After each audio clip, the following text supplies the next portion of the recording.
My friends, today you join me for a very, very exciting tour. We are at the skate farm and we've been invited down to be one of the first people to skate here and the first to make a video. So going through the very aptly done truck door handle through the warehouse, if you would like to go in their holes. In this first room, we've got a very cool little chilling area. Holly almost just fell straight over. It's very much following a farm aesthetic, which if you didn't guess by the name, then God help your soul. But this bit obviously is going to be a chilling area. We're going to have a little interview with the guy that made it at the end of this video. You've got plenty of boards, chilling, stuff like this. You've got the Sky Brown Pro model. The guy that owns it has got so many cool boards. Like, he let us stay in his apartment last night. Chef's kiss to how much cool skate stuff he had. But we've got a nice little display unit here. His first ever board that got him into skateboarding in the first place. If you couldn't tell, he's a very much experienced skateboarder himself. Another sofa for chilling, and now we're gonna get ourselves into the full skate park tour.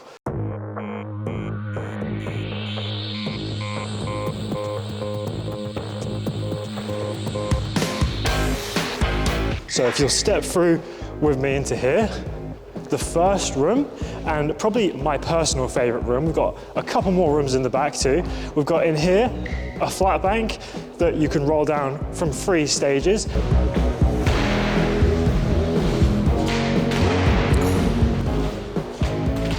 You'll find that this place, the skate farm, is very much for getting beginners into the more experienced level of skateboarder. They've got something for everyone, but they're going to be doing lessons here, and tons of beginners are going to be learning their first steps and the ropes of skateboarding here, which is incredible to see. We've got this pyramid box with a bunch of different segments. You can hit it as a hip, you can hit it as a driveway. You've got an A-frame ledge on the top. Follow me, holes. At the back, we've got a bunch of different sized quarter pipes. You've got this one here that are like 2.5 foot to 3 foot. You've got a wall ride onto the chipboard here, which we love to see because you could technically air out of this quarter into the chipboard. If you're feeling brave and think you can dodge hitting that one and just go straight into the bank, we'll see if that gets done, I don't know. But come up here, and I mean, you can tell that the place is still very much under construction. There's bits and bobs everywhere. I think they're doing the lighting here. We just came in while they were on their lunch to film this section, but tons of stuff. You've got the quarter pipe that leads into another ledge here that's a perfect size for some beginners. Another driveway box here, ramp to ramp. Not too big, to be fair. The one at my local skate park is like 6.5 feet, so anything smaller than that is a blessing. It took ages to tray flip that. Put the clip on screen now. A lot longer than it looks. But yeah, another beginner ledge here that can also be used as a mani pad. You know we love a mani pad. You've got a tiny bit of coping on the sides, so you can hit it from both sides. And plenty of space for flat ground as well. So maybe if you're not even looking to skate any ramps yet, you've got so much space to just practice riding around and stuff. And especially if you get to know the owner, he might just let you come and visit it like he has done for us. Awesome guy, I just have to say. Let's go check out the back room and see what else they've got in store.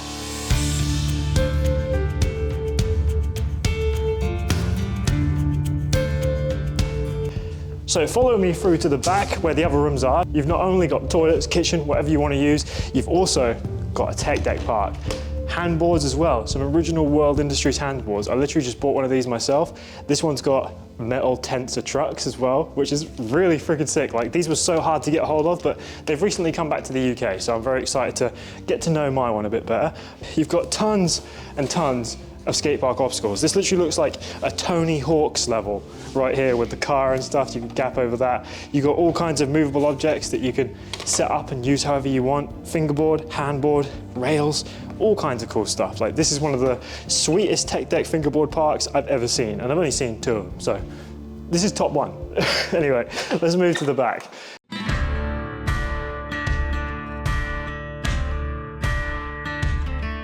Welcome to the garden.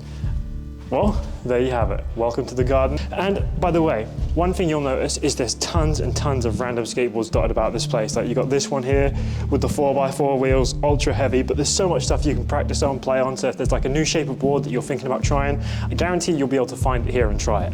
You've got this super long board that's actually extremely light. Might have a go on some of these in a bit. And a bunch of helmets. So if you're a younger kid, or if you're just want to protect the noggin that holds the brain, you can do that here. Coming into our first mini ramp of the day, we have The little, I mean, this is like what, 2 foot, 1.5 foot, 2 foot, and it's extremely mellow. So one thing I will say is if you're a more experienced skateboarder, something like this can be actually harder to skate because you got to get used to the transition and not being able to rock the board. For example, look, if I show you, you can't rock the board. So it's very much a learning curve, even for the more advanced skater.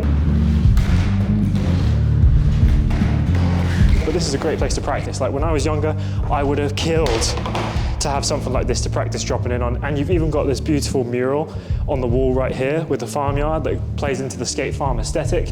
And not only that, babes, if you come onto the ramp and turn around up there, you've got a little ceiling place that you could either maybe sit up if you're feeling adventurous, or, and I'm sure some skater will do this eventually, drop off that into the ramp. My boy James, I'm looking at you. I'll have to bring you back soon. But yeah, tons of boards up there to try, tons of boards on the wall to try, and we've got one more room to get into.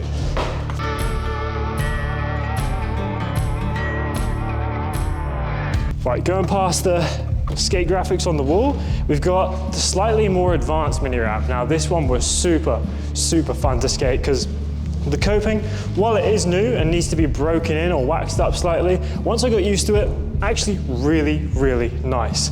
This place, top notch, man. Like if you're in the area, by the way, all the details and address and their Instagram will be in the description of this video. So definitely make sure you check that out and go visit them because this place, man, so cool, and I'm so grateful that they invited us to come do this video because you guys know me, I love interesting places to skate. They're absolutely some of my favorite places to be, and this one, what, like 4 foot, super long coping on one side, and you've got a 4 foot to a maybe 5, 4 and a, yeah, about a 5 foot here as well. Anyway, obviously you can see that I love this place, but let's get a word from the guy who created it, find out his motivations, and also find out the budget for something like this, because I'm super interested in how much this cost, and we're gonna ask some fairly personal questions. Let's get into it. Right, before we get into that, I have to give you my official review of the park, and to be honest, with the beginner inclusiveness, how good the ramps are for the more advanced skaters as well. If you've got everything for every level of skateboarder, I think your park can't have any less than a 4.5 out of 5 Tonys. And with Tom, how friendly he is and such a great guy, I honestly love this place so much. So we're going to get a word from him right now. So now, to finish off the video, I am joined by the owner of Skate Farm UK, the wizard of skate himself, to ask a few final questions about what it means to be the owner of the skate farm. So first of all, tell us a little bit about yourself. I have set up the skate farm because I want to help people understand that every seed grows differently, and just come and nurture your own growth in your own way and your own time and just enjoy it. I go under the name of Wizard of Skate because I believe that, like the Wizard of Oz, Dorothy taking the Tin Man, the Scarecrow and the Lion to go and see the wizard to get something that they already had inside them, is how I teach. I find out what people need, what they are lacking, what they already have actually inside them, and I try and help them understand that if they nurture it through skateboarding and doing something positive, they grow and be so much happier. So obviously, this is a Goliath project. What's the inspiration behind it all? Just teaching people, or? Yeah, the inspiration come from me teaching for 5 years, to seeing how people learn in different skate parks in different ways, and try and create something that they could do it all in one place, rather than learning something at one skate park and going off to another skate park to go bigger or better. Just have something where they can build their confidence and say, right, I know I can do this 100 times or whatever here, carry that through to the next stage in their career. Not many skate parks have this like super beginner level entry ramps and stuff. So you have the tiny ledge in the other room, there's like ramps on the flat bank, goes from 1 to 2 to 3. So many incremental like adjustments that it's a great place, man. And those adjustments, if you have them beside you while you've got the confidence up, it's easier to believe in your own confidence more. And also, with all the different boards that I have around the skate park, I believe skateboarding is unique to everybody that does it.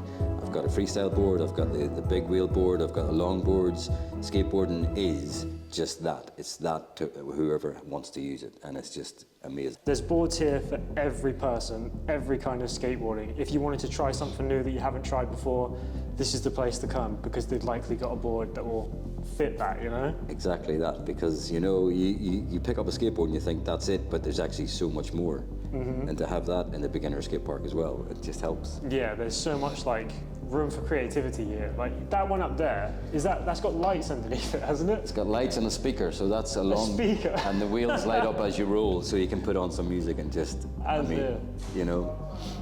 Next time I come down here, we're gonna have to break out all the unique boards and do like a video on that because. And even my first board that's hanging up, my Pacer skateboard. Yeah, I spoke about that in the video as well. Super cool, man.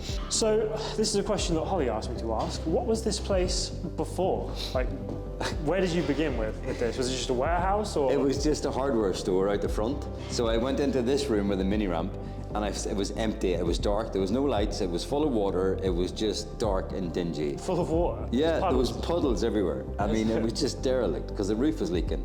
There's a new roof on the building now.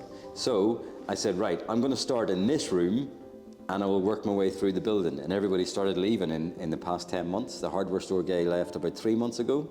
I knocked this through, I made this the mini ramp garden, and everybody's gone. So I've just enhanced the space as it is to accommodate my sensory room, my birthday party room, the main skate park, and not change much and keep the organics of the building and make it work. That's cool, man. Yeah, you've done an absolutely fantastic job of it. Like the mural behind us. As done by, perfect spot, man. Yeah. I love it here. Like you could put some like some fairy lights and stuff up in here that add the right vibe to it on like party nights and stuff like that. I believe that a skate park can hold energy. And if it keeps the energy of the people that come here and enjoy it, they'll want to come back and replace the energy with more energy and positivity and just do that. Yeah, it definitely feels like it's got a good energy in it. Any plans for expansion? Another warehouse, or are you just looking to nurture what you've got here? No, just nurture what I have with the people around and try and bring in the youth and get them to try and run the project as if they've got real ownership and teach them the skills that they might need as they become into adults. So I'm gonna give managers and staff positions to younger people and try and give them the experience of maybe working as another job and just give them all the tools they need to just get on in life. That's brilliant, because I think one thing I always say, and like when I do a motivation or a tip video or something, is like skateboarding teaches you so much that you can apply outside of life. Yeah. Sometimes in the skate scene, it surprises me that some skaters can act like a bit like babies, because I'm like, come on, you learn so much from skateboarding, apply it somewhere else as well. They just don't have the tools to put the two together. Exactly. It's like a jigsaw puzzle. Exactly, yeah, because I won't get into that, but it's a great place to learn how to live life. Yeah, right. That's for certain. Yeah. That's for certain. All right, my last question, and you don't have to answer it. Okay. But what is the budget for something like this? Like, how much should this cost? You're talking under 20K. Really? Yeah. That's because you built most of it yourself, right? You've saved a lot on labor costs and whatnot. So if you want to do a skate park, just get out and teach yourself like you want to learn to cook. Go to a restaurant and just put the graft in. I came to England many years ago and I kept emailing skate park companies, give me a job, give me a job, give me a job. And they're like, no, you haven't got no experience. And I'm like, I'll work for free. I'll just go and show you that I will work. And my passion just guided me. And they eventually gave me a job, started building wooden parks, and then I got into concrete parks, and I just grafted every day in the rain, in the snow, in the sun, because I was around what I loved. So if you believe in something, that belief, that little nugget of belief that you have and the good memory, that will guide you to where you want to go in life. But don't put a time limit on it, because if you put a time limit, you put pressure and then you become anxious. So basically, to save money, get out and learn. It's not hard, it's not perfect. I'm not the best ramp builder, I don't claim to be, but I love what I do, and if people love what I build, then it's a bonus. That's it. Passion definitely shows. Yeah, and I love the way that you came into it as well, because I relate to the believing that you can do it before you can do it. It's like something that I've heard called toxic optimism. Oh, great, okay. When you like believe you can do something when you really shouldn't believe you could do it. Like some people will tell you can't do it, this, that, and the other. But just offering to work for free, putting out all this work before you even have any foothold in the industry. Like, believing you can do it is 90% of the work. I say when I teach, if you believe, you're halfway there. The other half is practice. Yeah, I remember you said that earlier. And it's like that. How many times does it learn to do a kickflip? But you believe enough to do it every time you try. And you tell someone that and they get it and you see the click, it's like, that's it, your job's done. Let them go off and just learn. And I feel like even half of skateboarding, like mini ramp stuff, once you've got a certain base level of skill, it is just about believing you can do the next trick. It's Yeah. not necessarily about can your body do it, because it's a very simple movement. It just requires the mental. Yes. And believing it pushes you way further than you could ever be without, that's for sure. Can your girlfriend ollie? With the skate trainers on, she can, yeah. I can teach anybody to ollie in under 7 minutes. Yeah? Anybody in the world. I think I'm unteachable when it comes to skating. I taught a Unwilling lady is in probably the better one. Birkenstocks Yeah. to I'm a ollie. very anxious person, I'm very clumsy. I step foot on the board and I'm like, Honestly, I could do it. But yeah, thanks for coming down. I really Honestly, appreciate man, it. thank you so much. It's been absolutely incredible. So, the owner of Skate Farm, Tom, the Wizard of Skate, I'm going to put all of the details for this in the description of the video. If you haven't been inspired to come try skateboarding here, you're hopeless. So get down here as soon as you can. I'll see you guys in the next video.